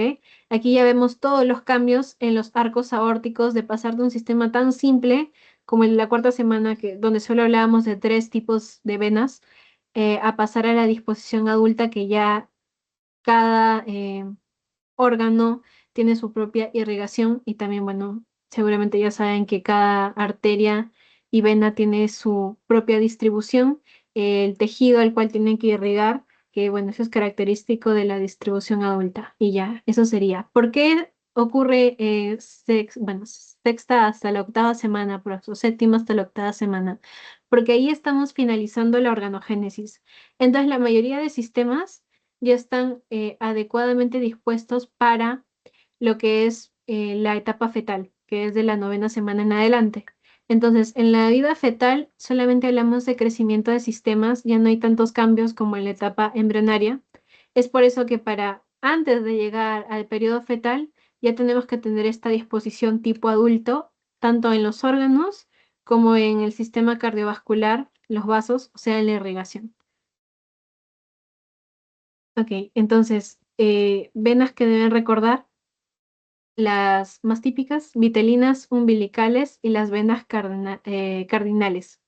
Entonces, las venas vitelinas, como les digo, provenientes del saco vitelino y van a retornar la sangre. En el caso de la vida adulta, las venas vitelinas constituyen venas hepáticas, o sea, que van a estar en el hígado, la vena porta alrededor del duodeno y después la vena cava inferior, el segmento proximal, el primer segmento, eh, y ya eso sería la parte de las venas vitelinas. Después, en el caso de las venas umbilicales, lo que deben acordarse es que, bueno, lo de la sangre oxigenada, pero que la mayoría de ellas degenera y desaparece. Entonces, lo poco que queda es la vena umbilical izquierda, una porción distal, que en la parte intrahepática del hígado, que eso lo van a ver cuando hagan segmento abdomen anato, va a formar lo que es el conducto venoso, ¿ok?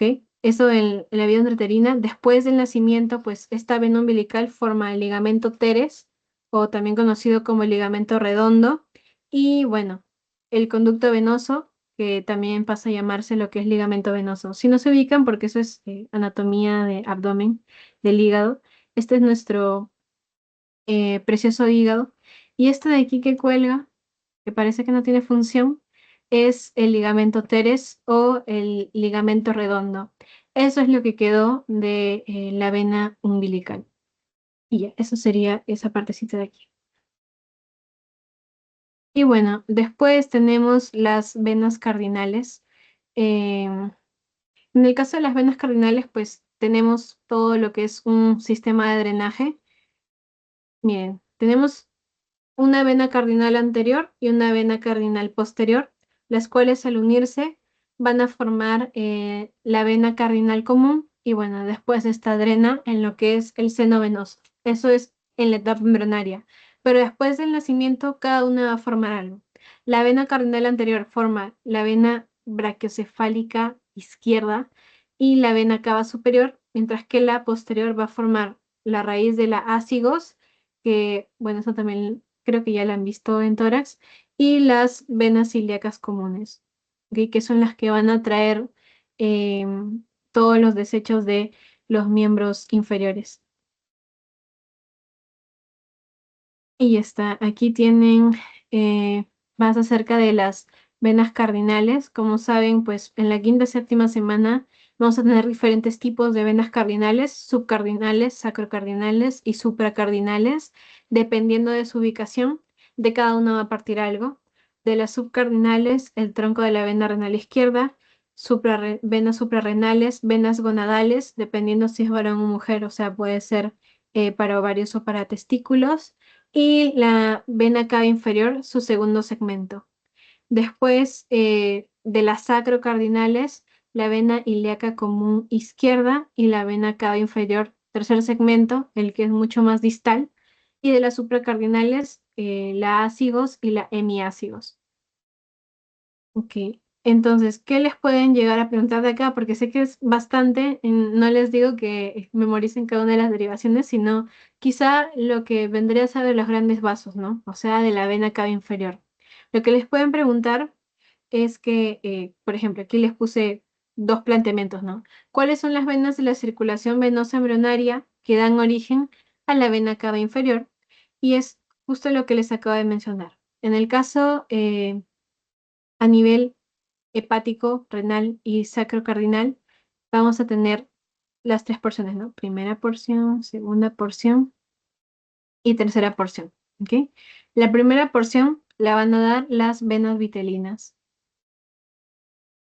La segunda porción la dan las subcardinales y la tercera porción las sacrocardinales. Es lo que acabamos de ver, es lo más resaltante de esta parte de aquí porque sé que son bastantes venas y generalmente no se les pregunta por eso, sino más que todo por grandes vasos, que son las cosas que sí tienen que recordar a futuro, también para relacionarlo a nivel patológico, ¿no? Entonces, como les digo, la primera porción, aquí está lo que les acabo de marcar para que vean que no les miento.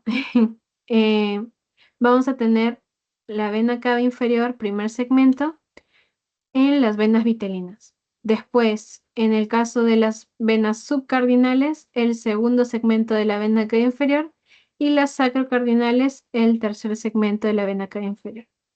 Entonces aquí está cada uno de los segmentos, primer segmento o hepático, si le quieren decir así, segundo segmento o renal y tercer segmento o sacrocardinal, dependiendo de la ubicación tomo el nombre. Entonces, primero vitelinas, segundo subcardinales, tercero sacrocardinales. Nada más, chicos. Sé que esta parte es un poquito extensa, así que no se preocupen por eso. Eh, y ya, aquí la parte de lo que es la circulación arterial. ¿Ok? Entonces, lo que tienen que acordarse es que aprox cuarta a quinta semana, los arcos branquiales los irrigan quienes los arcos aórticos en sí. O sea, prácticamente toda esta parte hablamos de arcos aórticos. Estos arcos aórticos entran en contacto con lo que son las aortas dorsales. ¿Ok? Y las aortas dorsales, que son dos y son enormes, se fusionan y forman la aorta dorsal única. Y ya, y de esta aorta dorsal única parten tres tipos de ramificaciones arteriales. ¿Ok? Tenemos las ramas dorsales, laterales y ventrales, dependiendo de su ubicación. Las dorsales son las intersegmentarias, de ellas son las intersegmentarias, que son aproximadamente 30. Después de las ramas laterales salen las arterias urogenitales. Cuando hablamos de urogenitales, pues nos referimos a las renales, para el riñón, a las suprarrenales, para la glándula adrenal. Y también, me parece, las gonadales. O sea, gonadales para testículo o para ovario, dependiendo del caso, ¿ok? Por eso son urogenitales, tanto del sistema urinario como del sistema reproductor. Y por último, las ramas ventrales. De las ramas ventrales salen las vitelinas y las umbilicales. ¿Ok? Aquí tienen una imagen. Miren, iniciando por, en general, desarrollo de arco aórtico, pues ya saben, la arteria dorsal única tiene sus tres divisiones, entonces vamos una por una. Las dorsales, de las dorsales vamos a tener las arterias intersegmentarias, que como les dije son en total 30. Y su punto aquí, por si quieren ubicarlas, son estas de aquí. ¿Ok? Entonces, el punto aquí es que irriguen somitas, que después hablaremos de los somitas cuando hagamos osteomuscular y también cuando hagamos sistema nervioso. ¿Ok? Entonces, aquí tienen sus ramitas, ramas a la altura del cuello que va a formar lo que es la arteria vertebral. La arteria vertebral ya saben que es la arteria que... bueno, ese es neurona. A ver, no saltemos cosas. Ya, entonces, tórax, a nivel de tórax va a formar arterias intercostales y a nivel lumbar, pues las típicas, las ilíacas primitivas y a nivel sacro, pues como dice su propio nombre, las arterias sacras. Después de las laterales, vi que no se les menciona mucho en su TEO, pero bueno, ya saben todo el sistema genitourinario, renales, suprarrenales y gonadales. Luego, las ventrales. En las ventrales podemos hablar de, primero, de las vitelinas y de las arterias umbilicales. En el caso de las vitelinas, tenemos que va a formar todo lo que está relacionado al sistema digestivo, que va a irrigar la parte del tubo digestivo. Son tres. Vayan a acordarse ahorita porque lo van a ver cuando hagan anato en la parte de abdomen. La arteria celíaca, la mesentérica superior y la mesentérica inferior. Cada una tiene una ubicación específica. La arteria celíaca va a irrigar todo lo que es el intestino anterior. la mesentérica superior todo el intestino medio y la mesentérica inferior todo el intestino posterior. ¿Ok? Sé que ahorita no se ubican mucho porque no hemos hecho sistema gastrointestinal, pero esta disposición tiene un sentido y después, bueno, lo van a ver creo que no sé si en la clase siguiente o en 2 clases, pero ahí ya se van a ubicar en esta parte. Y por último, bueno, las arterias eh, umbilicales, la parte proximal va a formar ilíacas internas, vesicales superiores y la parte distal se supone que al nacer deben obliterarse, ¿ok? Y van a formar ligamentos más adelante. Ya no tienen una función a nivel cardiovascular. Y ya, sé que ha sido un poco largo, pero eso es toda la parte de cardiovascular, lo normal, desarrollo embrionario. Entonces ahora vamos a pasar a malformaciones congénitas, que las malformaciones congénitas del aparato cardiovascular, eh, pues sí pueden llegar a verlas en la parte de la práctica. Representan aprox 25% del total de las malformaciones congénitas. Esta imagen que están observando aquí es una malformación cardiovascular y se conoce como ectopia cordis. ¿Ok? Ahorita la vamos a ver, así que no se preocupen por eso. Y ya. Se puede diagnosticar precozmente por medio de electrocardiograma, o sea, EKG, para poder ayudar a la familia a saber qué proceso se puede seguir. Y puede ser por muchas causas. Lo más común es que sea una combinación ambiental más de carga genética, o sea, son multifactoriales. Y bueno, ahora sí, y ante estos casos, eh, el mejor pronóstico posible, o sea, lo que idealmente se hace es cirugía cardiovascular apenas nazca el bebé. ¿Ok? Entonces, vamos a iniciar con la dextrocardia. Aquí tenemos que remontarnos al asa ventricular, que como les digo, eh, el asa rotaba hacia la derecha, ¿ok? Se giraba y generaba pues esta formita, lo que hacía que el corazón apunte pues prácticamente hacia el lado izquierdo, lo cual es lo normal. Sin embargo, en la dextrocardia, pues el corazón no va a girar hacia la derecha, sino que esta cita se va a formar hacia la izquierda, como pueden ver aquí, lo que va a hacer que el corazón apunte pues del lado opuesto. Y eso sería en resumen. Puede generar una alteración también en la posición de los grandes vasos, evidentemente. Después, ectopia cordis. Este es un caso menor al que observaron en la imagen, aunque este es un caso más grave. En el caso de la ectopia cordis es que el corazón está casi expuesto o totalmente expuesto al exterior. ¿Qué ocurre aquí? Que no hay pericardio. Entonces, la pared torácica tampoco se ha desarrollado totalmente y es incompatible con la vida porque es sumamente riesgoso. Luego tenemos los defectos del tabique auricular, que no quiero ahondar tanto en ellos porque es algo bastante general. Aquí tienen todas las imágenes para que puedan eh, observar qué puede pasar en cada uno. Primero, perforaciones en el septum primum, que ya saben, el septum primum es el que se forma inicialmente para esta división aurícula derecha, aurícula izquierda. Las perforaciones van a permitir el flujo de sangre directamente entre una y a la otra, y eso persiste en el nacimiento. Que el septum primum sea muy corto. Acuérdense que el septum primum funciona como una válvula, entonces que sea muy corto va a hacer que directamente no actúe como una válvula que cierre y va a facilitar el ingreso de sangre de un lado a otro, lo que quiere decir que el foramen oval no se va a cerrar al nacimiento, o sea que va a haber una comunicación auricular. Después que el agujero oval sea muy grande, lo mismo, el mismo problema, fluido de sangre de aurícula a aurícula y genera un problema después del nacimiento. Ahora, acá tenemos pues la combinación doble, que pues ya saben lo que va a ocurrir si tenemos un agujero oval grande y que aparte el septum primum sea muy corto. Después, lo que es el foramen primum permanente, que lo que ocurre aquí es que este no se cierra después del nacimiento, ¿ok? Y...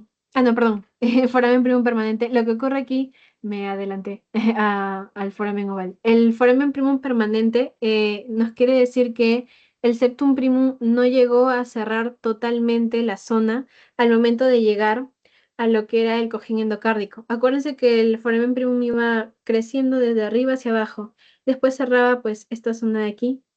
Y bueno, después venía el septum secundum y lo mismo, ¿no? En este caso persiste el foramen primum, entonces a pesar de que haya la válvula de apertura del agujero oval, igual por esta zona de abajo que todavía hay un espacio, que es el foramen primum, va a seguir circulando sangre. Y ya, y luego tenemos pues defectos altos del tabique auricular, que ya tiene que ver pues prácticamente con el septum secundum. Ok, luego del tabique ventricular tenemos tres tipos de defecto posible. Primero, eh, ya saben que el tabique interventricular está formado por dos zonas. Una zona que es muscular, que es la mayor, y otra zona que es membranosa. Lo más común que puede ocurrir es un defecto de tabique membranoso, porque esta zona es bastante pequeña, entonces puede no existir, lo que va a generar comunicación entre las dos. Después, defecto del tabique muscular, que deja un espacio, que no se continúe con el tabique membranoso, y ya, eso sería del tabique muscular o que no se desarrolle en sí. Y por último, la falta de tabique, que no haya ni tabique membranoso ni tabique muscular. Comunicación total, o sea, prácticamente estamos ante un ventrículo primitivo, digamos. Luego, respecto al tronco arterioso, ya saben que del tronco arterioso, pues tiene que dividirse helicoidalmente gracias al tabique aortopulmonar, para poder formar lo que es nuestra arteria pulmonar y también nuestra arteria aorta. Entonces, si estos no se dividen normalmente, va a haber una comunicación entre ellos. Empezamos con lo que es la persistencia del tronco arterioso. Ya saben que el tronco arterioso es normal durante la etapa embrionaria y es este rezago de comunicación entre la arteria pulmonar, perdón, y acá bueno, entre la aorta y la arteria pulmonar. Es por el corte, aquí está. Entre la arteria pulmonar y la aorta, ¿ok? Entonces, ¿qué ocurre aquí? El conducto arterioso persiste y se combina la sangre entre estas dos zonas, ¿ok? Ya saben que en la vida adulta, pues este ya no debe tener lumen ni una función vascular, simplemente quedar como el ligamento interóseo. Y luego está la transposición de los grandes vasos, que lo normal es que gracias a la disposición helicoidal, la arteria pulmonar quede por encima de la arteria aorta. Sin embargo, en este caso, la aorta está prácticamente cabalgando, por eso también se le conoce como cabalgamiento de la aorta, a la arteria pulmonar. Y ya, eso sería, uy, esta parte de aquí. Ahora, pregunta típica de examen. Eh, Esto sí, siempre se les van a colocar la tetralogía de Fallot, porque es lo que van a ver ahora, lo van a ver en el futuro. Algún día alguien se los va a consultar cuando hagan fisiología cardíaca. Siempre lo van a ver, chicos. Tetralogía de Fallot y también lo van a ver en su examen final. Así que si quieren una fija, esta es. Eh, es una tetralogía porque estamos hablando de 4 alteraciones. ¿Y por qué es tan importante? Porque de las anomalías cardíacas que hayamos a nivel congénito, es la más común que podemos encontrar, la combinación de estas 4. Entonces, vamos a iniciar con lo que es estenosis pulmonar, que estenosis pulmonar quiere decir que hay una constricción a nivel de la arteria pulmonar, ¿ok? Lo normal es que el lumen sea de este tamaño, ¿no? Sin embargo, en la estenosis va a haber una zona que tiene menor luz, lo que va a dificultar el paso de la sangre. Eso es estenosis pulmonar porque, bueno, ocurre en la arteria pulmonar. Comunicación interventricular, ya ustedes manejan esto espectacularmente, que es que haya comunicación entre ventrículo derecho y ventrículo izquierdo. ¿Dónde está la comunicación? Justo en esta zona, ¿ok? Entonces aquí estamos pues sospechando de una falta de formación del tabique, bueno, de la porción membranosa del tabique interventricular. Luego, hipertrofia del ventrículo derecho. Si no lo acuerdan, pues relaciónenlo con comunicación interventricular. Lo normal es que el ventrículo izquierdo tenga un mayor músculo que el derecho porque bombea un mayor volumen de sangre. Sin embargo, aquí se están compartiendo la sangre. Entonces, va a haber hipertrofia, aumento del músculo del ventrículo derecho porque está bombeando un mayor volumen de sangre que el que le correspondría normalmente, fisiológicamente. Y por último, cabalgamiento de la aorta, que quiere decir que la aorta está por encima de nuestra arteria pulmonar, ¿ok? Resultado de una alteración ¿de dónde? Del tronco arterioso. Y eso serían, pues, todas las cosas que tienen que relacionar con la tetralogía de Fallot. Eso no se vayan a olvidar, chicos, seguramente les venga en su examen. Y ya. Ahora vamos con lo que es la división desigual del tronco arterioso. Ya saben que se forma pues el tabique aorta-pulmonar. Inicialmente solo teníamos el tronco arterioso, después gracias al tabique pues se separa en dos, ¿no? Lo que es aorta y la arteria pulmonar. Entonces, lo normal es que ocurra de esta forma, como ven en la primera imagen, que es una división equitativa, pero pueden haber alteraciones en las que un lado tenga mayor diámetro que el otro, lo cual va a generar problemas porque son arterias que llevan un gran flujo de sangre. Entonces, si la aorta queda de mayor tamaño y el tronco pulmonar queda de menor tamaño, se va a hacer una estenosis pulmonar. ¿Por qué? Porque la constricción está en la arteria pulmonar. Mientras que si la aorta queda de menor tamaño y el tronco pulmonar de mayor, entonces va a ser una estenosis aórtica. Ahora, transformación anormal de los arcos aórticos. Miren, primero, coartación de la aorta. ¿Qué quiere decir? Empezamos con una salida normal de la aorta, pero después va a haber un punto en el que hay una disminución del diámetro. Eso es una coartación de la aorta, cuando hay un estrechamiento. Y puede producirse antes o después del conducto arterioso, ¿ok? Eso no tiene nada que ver. Por ejemplo, miren, aquí está el conducto arterioso y aquí se ocasionó después, y aquí está el conducto arterioso y aquí se desarrolló antes. Luego tenemos el callado aórtico doble.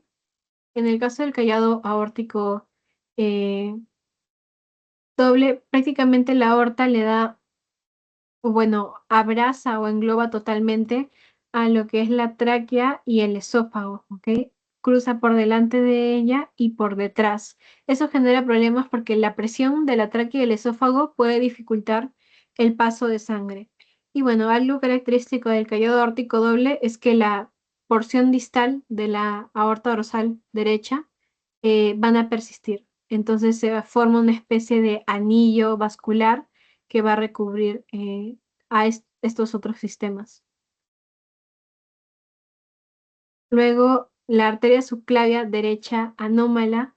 eh, Normalmente, la arteria subclavia derecha debería estar del lado derecho, pero en este caso, la arteria subclavia derecha va a nacer del lado izquierdo. Este es el lado izquierdo, este es el lado derecho. ¿Ok? Entonces, eh, va a partir desde aquí y para poder llegar a su sitio de irrigación tiene que pasar por detrás de tráquea y esófago, lo cual es riesgoso porque puede generar una presión, lo que va a disminuir la cantidad de sangre que transporta, lo cual va a, o sea, no permitir que haya una adecuada oxigenación de todo ese miembro, ¿no? Luego tenemos lo que ya hemos hablado, la persistencia del conducto arterioso. ¿Ok? Que también puede ser por una anomalía de los arcos aórticos. Ya saben que aquí va a haber intercambio sanguíneo entre la aorta y la arteria pulmonar. Y ya. Y ya casi para cerrar, vamos a hablar de circulación fetal porque ya hemos visto bastante acerca de la parte de circulación embrionaria. Entonces, para que se ubiquen cómo es este proceso. Lo que tienen que saber primero es que no es igual a la circulación de un adulto, porque la circulación fetal tiene características para poder satisfacer las necesidades fetales en este momento. Entonces, eh, la sangre con nutrientes va a venir desde lo que son las venas umbilicales. Y esta sangre va a tener un 80% de saturación de oxígeno. Eso una persona adulta con esa saturación ya estaría muriendo, pero la hemoglobina fetal está adaptada para poder recibir esta cantidad de oxígeno y para poder aprovecharla.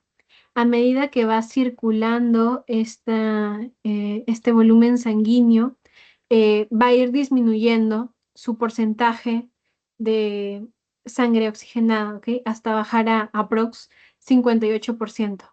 ¿Por qué ocurre esto? Porque a medida que va avanzando, va a tener mezclas de sangre. Van a haber puntos en los cuales la sangre va a combinarse. Y ya, y aquí yo tenía una mnemotecnia para aprenderme cuáles eran los puntos de combinación, que era vaca con H, por si necesitan aprenderla. Y bueno, ¿dónde va a ocurrir la primera combinación? En el hígado, ¿ok? Ahí se va a mezclar la sangre oxigenada y la desoxigenada. Después continuamos, salimos del hígado y vamos a la vena cava inferior, donde ocurre la segunda mezcla de sangre. Después seguimos y estamos en la aurícula derecha, tercera mezcla de sangre. Pasamos por el foramen oval a la aurícula izquierda, cuarta mezcla de sangre. Y por último, ya saben que por acá tenemos que salir a los grandes vasos, en el conducto arterioso, la quinta mezcla de sangre. Es por eso que de 80% de saturación de oxígeno, vamos a pasar a 58% por estas mezclas de sangre. Y ya está, eso es esta parte de aquí. Y bueno, de ahí, respecto a las derivaciones de sangre, son tres en total. Una en el conducto venoso, otra en el agujero oval y otra en el conducto arterioso. Ya, esa es esta parte de aquí. ¿Algo más que tenga que mencionarles? Creo que no. Nomás apréndanse las mezclas de sangre, en dónde ocurren las mezclas de sangre. Es prácticamente hígado, vena cava, aurícula, aurícula, conducto. Nada más. Y si les sirve la mnemotecnia, chévere, con eso lo pueden sacar más rápido. Luego, circulación neonatal, que no es igual a la circulación fetal, porque como les digo, la fetal está adaptada para la vida intrauterina. Entonces, en el caso de la circulación fetal, hay eventos importantes para que despegue esto, ¿no? Primero, lo que es el corte del cordón umbilical, que es el cese del recibimiento de nutrientes por parte de la madre y del escape de los desechos también a través de la placenta. Y el otro que es el llanto. El llanto nos implica el inicio del funcionamiento del sistema respiratorio, lo que quiere decir que el feto ya está recibiendo oxígeno del exterior, ya sus pulmones tienen esta interacción del medio interno y del medio externo. Entonces, ¿qué cambios van a ocurrir? En resumen, son varios, pero esto es todo lo que va a ocurrir. Primero, el conducto venoso eh, se contrae. Que se contrae quiere decir que se va a cerrar y a partir de ahora va a constituir lo que es el ligamento venoso. ¿Ok? Después, eh, el agujero oval tiene que cerrarse, sí o sí, porque disminuye la presión de sangre en el lado derecho debido al corte del cordón umbilical y en el lado izquierdo pues aumenta la presión. Entonces, esto va a ocasionar que los tabiques que teníamos a nivel de auricular se fusionen y el agujero oval se cierre. Ya no funcione como con puertas, sino que esté totalmente cerrado gracias al septum primum y al secundum. Después, el conducto arterioso se va a contraer y se va a cerrar, y es así que se forma el ligamento arterioso. Y ya, las arterias umbilicales tienen que obliterarse, contraerse y degenerarse porque ya no dejan ningún rezago en la vida adulta. Forman prácticamente, o sea, ligamento umbilical medio que no tiene otra función. Y eso sería lo que ocurre principalmente. Y bueno, esto que ya les dije, que cae la presión en la vena cava inferior y en la aurícula derecha para el cierre del foramen oval. Aquí tenemos de este sistema de circulación fetal lo que va a quedar en la circulación neonatal. Primero el ligamento redondo que venía de la vena umbilical, después el ligamento arterioso proveniente del conducto arterioso, también se le dice el ligamento interóseo. Luego el ligamento venoso del conducto venoso Después, ligamentos umbilicales medios que venían de las arterias umbilicales. Y ya está. Hasta aquí, chicos, ¿tienen alguna pregunta de cardio?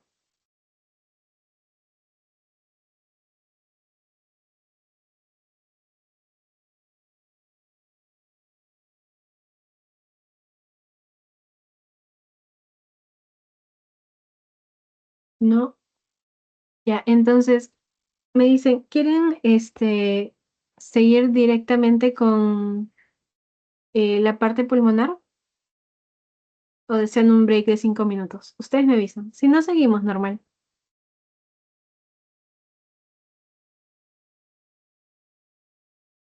¿Terminamos?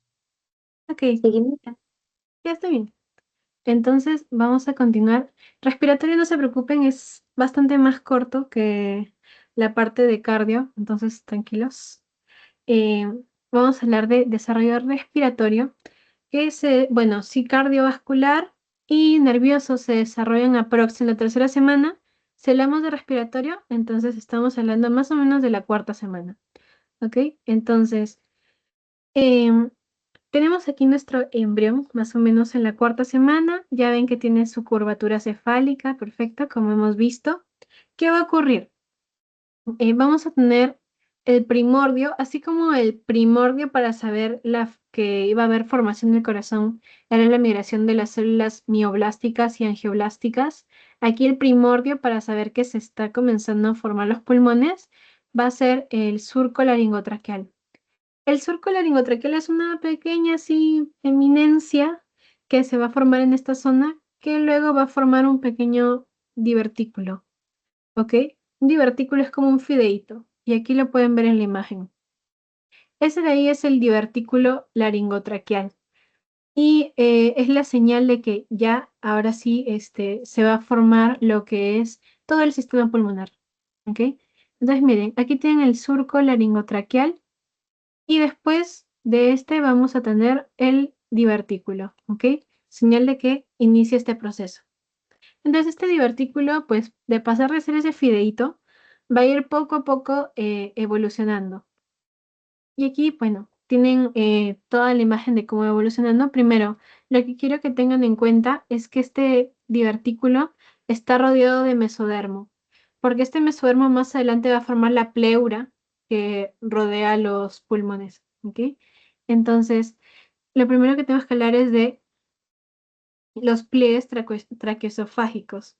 Entonces, inicialmente teníamos un solo tubito, y de este tubo va a empezar a dividirse, a plegarse, así como si fuera un 8, para poder separar del divertículo laringotraqueal lo que va a ser la tráquea y el esófago.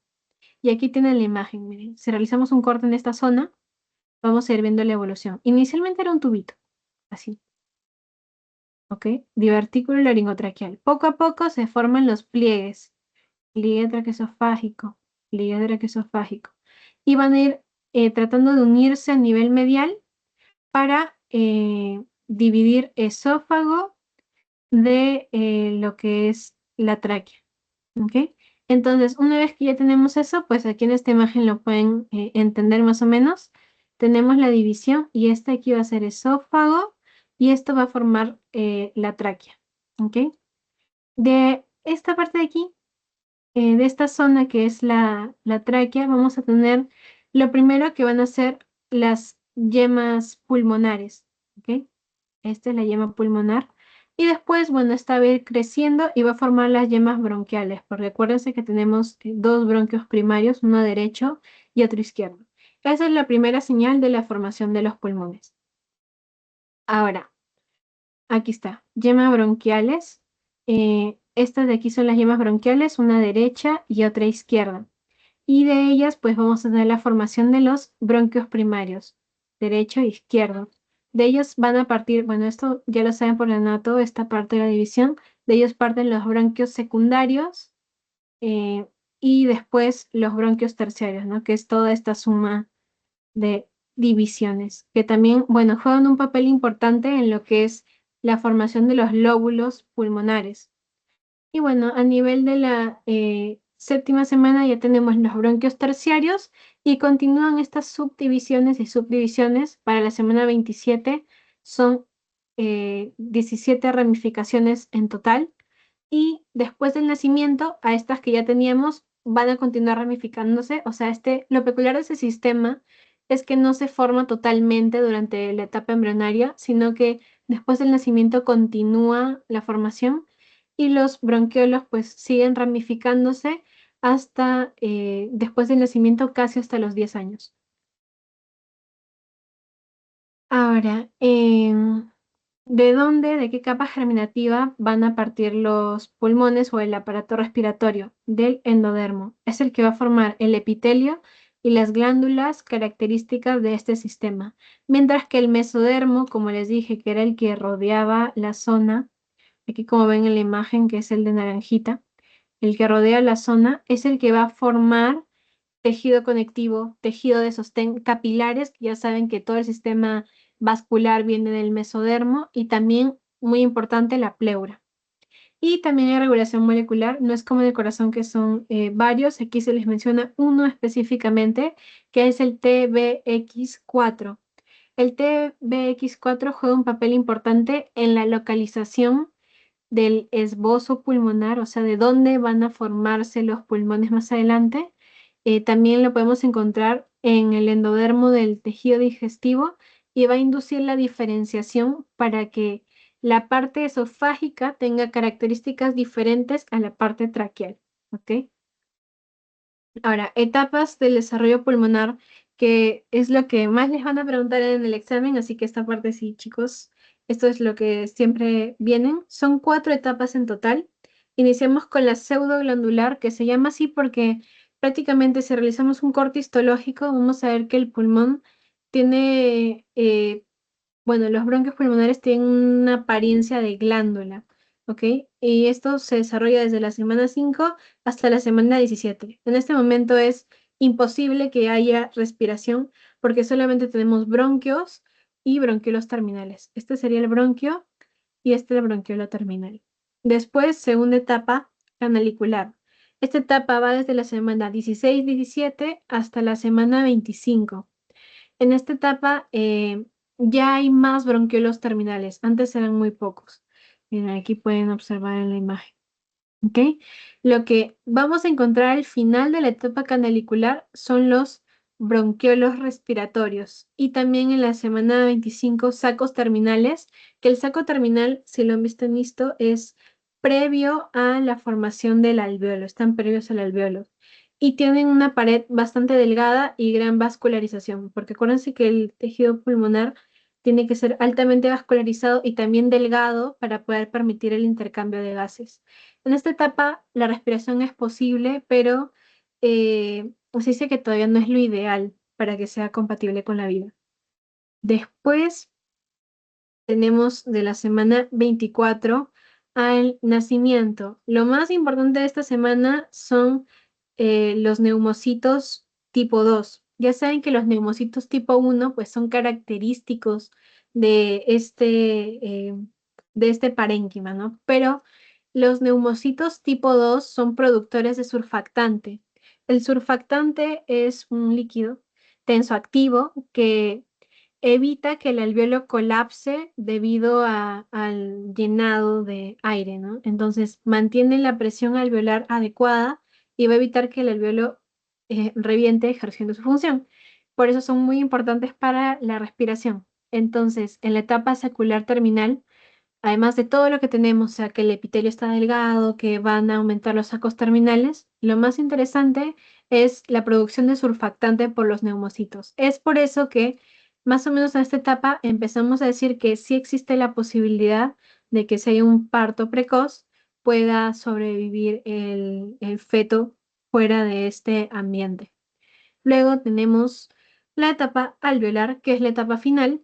Esta va desde el periodo fetal tardío, o sea, pocas semanas antes de la labor de parto hasta los 10 años. Como les digo, el sistema respiratorio es uno de los pocos sistemas que continúa desarrollándose a lo largo de la vida. Entonces, aquí vamos a tener capas epiteliales escamosas, o sea, epitelio simple, que es característico de los alvéolos, Y también, bueno, lo que son capilares, que los capilares están muy cercanos a los sacos terminales. Esto es para permitir el intercambio de gases, como leen aquí en la imagen.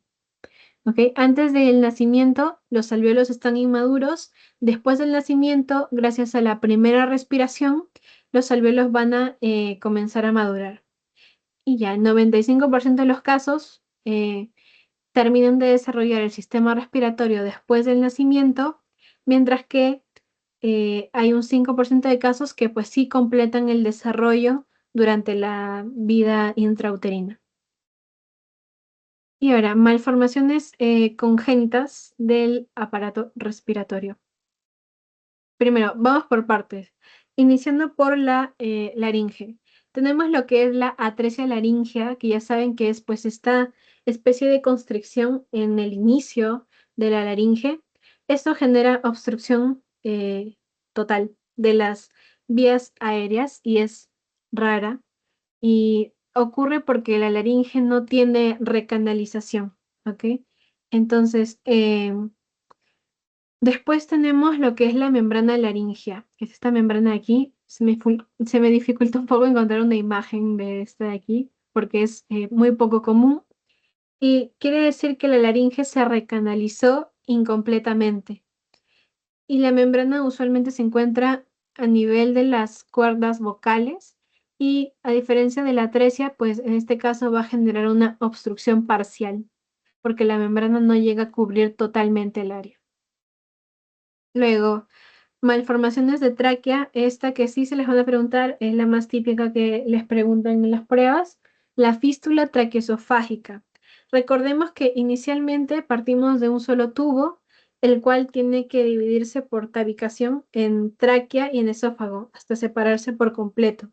Hay casos en los que no ocurre esta separación, entonces vamos a tener puntos de comunicación entre tráquea y esófago. Eso es la fístula. Y aquí tienen pues varios ejemplos porque hay diferentes tipos. Después tengo una imagen para que lo vean mejor. Entonces por ahora se los voy mencionando. Luego tenemos la estenosis y la atresia traqueal. La estenosis se genera por división asimétrica. Aquí como pueden ver en la imagen, esta es la estenosis, una pequeña constricción. Y ocurre en la tráquea o también puede ocurrir a nivel del esófago. ¿Ok? Entonces, de la fístula tenemos 4 tipos principales, aunque en total son 5, pero de los que más se les hablan son 4. Aquí tienen la imagen de todos los tipos.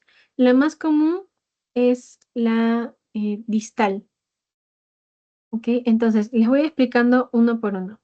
La que carece de fístula, esta es la que no se les menciona mucho, porque como ven no hay comunicación, lo único es que el esófago va a un punto ciego. Después, la fístula proximal, que quiere decir que el esófago libera su contenido, digamos, en la tráquea, lo que va a generar muerte por aspiración de eh, el contenido que ingresa a nivel esofágico. Luego, la más común, que es la fístula distal, la cual va a generar que el aire ingrese también hacia el estómago y no solamente hacia los pulmones. Después, la atresia proximal y distal, perdón, la fístula proximal y distal, o también esta de aquí, vamos a ver que hay una comunicación doble, o sea, los alimentos van a llegar también a nivel del sistema pulmonar y también el aire puede llegar a nivel del sistema digestivo. Y por último, la fístula tipo H, que no tiene atresia, que es simplemente este punto de comunicación. El esófago se continúa normalmente, la tráquea también, pero hay esta zona donde pueden llegar a comunicarse entre los contenidos que pasan entre sí. Y después, malformaciones a nivel de los bronquios. Tenemos el lóbulo de la V ácigos. La vena ácigos es una vena que se encuentra pues, a nivel torácico y existe la posibilidad de que ésta interrumpa la formación adecuada de los lóbulos pulmonares. Es por eso que al juntarse justo en esta zona de aquí, es muy similar al efecto que produce el corazón, por ejemplo, en el lóbulo izquierdo. Va a impedir la adecuada formación de los lóbulos, va a limitar su tamaño y va a generar esta pequeña prolongación de aquí, que a ese se le conoce como el lóbulo de los ácidos. Después, los quistes pulmonares, que directamente lo que afectan es la capacidad pulmonar vital y se pueden observar en eh, una radiografía como una especie de panal de abeja. Ahí les coloqué la imagen para que lo puedan ver. Existen dos tipos de quistes. Unos pueden estar llenos de aire y otros pueden estar llenos de líquido. Lo que sí es innegable en estos dos tipos es que afectan la funcionalidad pulmonar. Luego tenemos lo que es la agenesia pulmonar, que directamente cuando estamos hablando de la formación pulmonar en lo que es las yemas pulmonares y después las yemas bronquiales, solamente se va a formar una yema bronquial, lo que quiere decir que vamos a tener la formación de un pulmón y el otro ya no va a llegar a formarse. La agenesia pulmonar puede ser, bueno, la que les acabo de explicar es la unilateral, pero también puede ser bilateral. La bilateral es incompatible con la vida. Después tenemos la hipoplasia pulmonar. La principal causa de la hipoplasia pulmonar es que haya una hernia a nivel diafragmático. Entonces, esta hernia va a ocupar el lugar que en sí debería ocupar el pulmón, lo que va a limitar su crecimiento. Y también, bueno, puede darse por la presencia de parásitos. ¿Ok? Y eso sería esta partecita de aquí. Otro ejemplo de malformación que creo que no les coloqué es el pulmón accesorio, que es un pulmón extra que usualmente está en la base del pulmón izquierdo. Y ya, ¿hasta aquí tienen alguna pregunta, chicos?